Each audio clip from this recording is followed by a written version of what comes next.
Tu passes ton temps à courir après ceux qui te ressemblent. Tu crois que l'amour se trouve dans le miroir, que les relations solides naissent de la similarité. Pourtant, une fois de plus, tu te retrouves seule ou dans une relation qui s'éteint. Tu t'es même surprise à penser que ton ex, pourtant ton type parfait, te manque moins que tu ne le pensais. Ce n'est pas la faute de ta personnalité. C'est une erreur de programme. Ce que tu appelles ton type n'est en réalité qu'un ensemble de traits familiers, souvent hérités de tes premières figures d'attachement. Mais la science de l'attraction montre que la clé du désir durable se trouve dans la différence calculée, pas dans la similarité. L'étude de Whitchurch, publiée dans le Journal of Experimental Social Psychology, l'a démontré, la rupture de schéma crée une activation physiologique plus forte que la familiarité. Mais comment attirer délibérément un homme qui ne correspond à rien de ce que tu as connu ? Avant la fin de cette vidéo, tu sauras exactement pourquoi tu répètes toujours les mêmes échecs, comment ton cerveau confond familier et sûr, et surtout, tu auras 3 techniques actionnables pour créer de l'attraction chez un profil radicalement opposé au tien. Tu ne repartiras pas avec des paroles vagues de « sois toi-même ». Tu auras des scripts, des gestes précis et une méthode pour désamorcer la résistance naturelle de l'autre. Tu te demandes peut-être pourquoi ton amie Julie, si réservée, attire systématiquement des hommes extravertis et bruyants alors qu'elle cherche un discret comme elle. Ou pourquoi ton collègue Marc, rationnel et planificateur, tombe systématiquement amoureux de femmes artistes imprévisibles. La réponse est dans un mécanisme que la psychologie évolutionniste appelle recherche de complémentarité génétique. Mais les conseils populaires te disent l'inverse, recherche quelqu'un qui partage tes valeurs, tes centres d'intérêt. Résultat, tu passes à côté de l'amour le plus intense que tu pourrais vivre. Le paradigme à détruire aujourd'hui, c'est l'idée que les opposés s'attirent seulement au début, puis se repoussent. La vérité, c'est que les opposés peuvent s'attirer durablement si tu sais gérer la dissonance cognitive qu'ils génèrent. Le problème, ce n'est pas la différence, c'est ton interprétation de cette différence.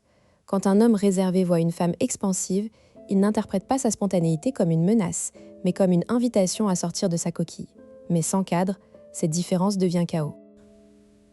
Le mécanisme caché, c'est la rupture de schéma contrôlé.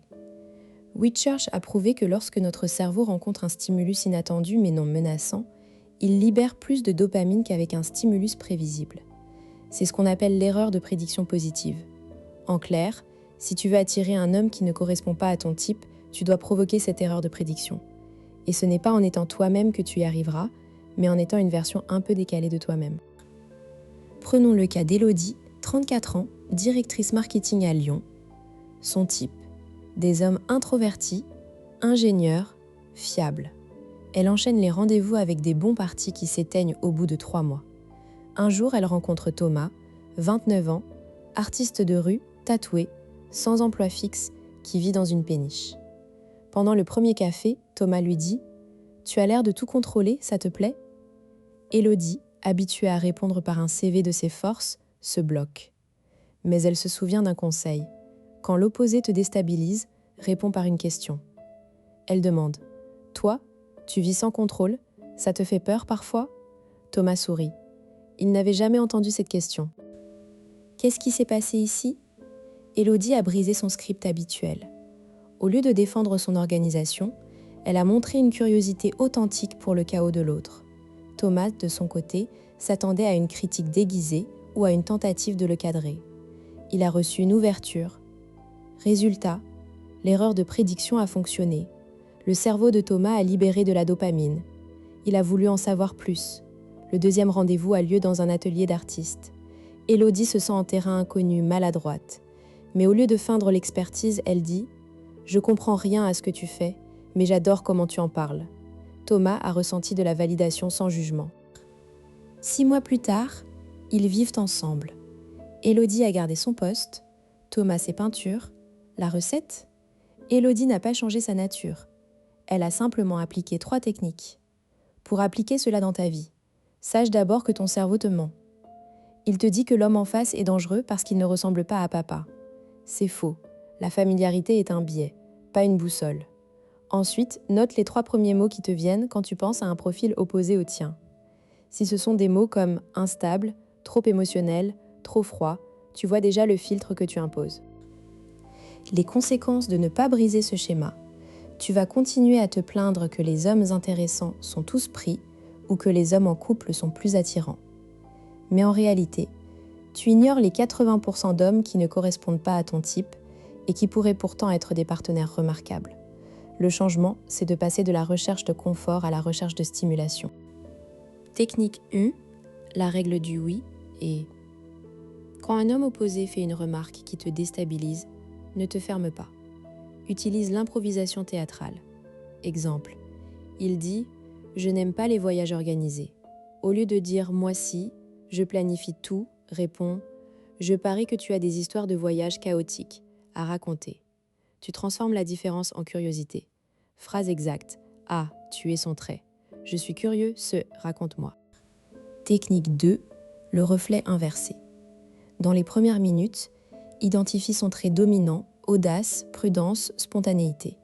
Ensuite, adopte brièvement l'inverse. S'il est très bavard, deviens un peu silencieux et observe. S'il est réservé, prends la parole avec assurance. Mais tiens 3 minutes seulement. Ensuite, reviens à ton naturel. Cela crée une dissonance qui l'intrigue. Exemple, dans une conversation. Il parle beaucoup. Toi, après une minute d'écoute intense, tu dis « Tu sais, je suis plutôt silencieux en général, mais avec toi, j'ai envie de parler aussi. » Il se sent spécial. Technique 3, le pont de valeur. Tu ne peux pas partager ses activités, mais tu peux partager la valeur sous-jacente. Exemple, l'homme opposé aime l'escalade, toi tu détestes le sport. Au lieu de dire « ce n'est pas pour moi », demande-lui « qu'est-ce que ça te fait, physiquement, quand tu arrives en haut ?» Tu ne parles pas de l'activité, tu parles de l'émotion. Cela crée un pont émotionnel. Et si tu veux le voir, propose « tu m'apprendras un mouvement de base, juste pour ressentir cette montée d'adrénaline ». Objection. Mais si on est trop différent, on va s'ennuyer ou se disputer. Réponse. Les disputes viennent du manque de respect des différences, pas des différences elles-mêmes. La recherche de Gottman montre que les couples heureux intègrent leurs différences comme des forces. Objection. Je ne vais pas me forcer à aimer ses hobbies. Non, mais tu peux valoriser ce que ses hobbies révèlent de lui. Objection.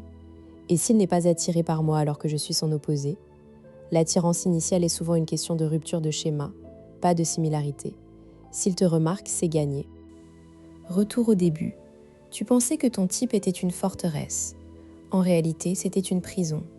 La prochaine fois que tu croiseras quelqu'un de radicalement différent, ne détourne pas le regard. Pose une question que personne ne pose.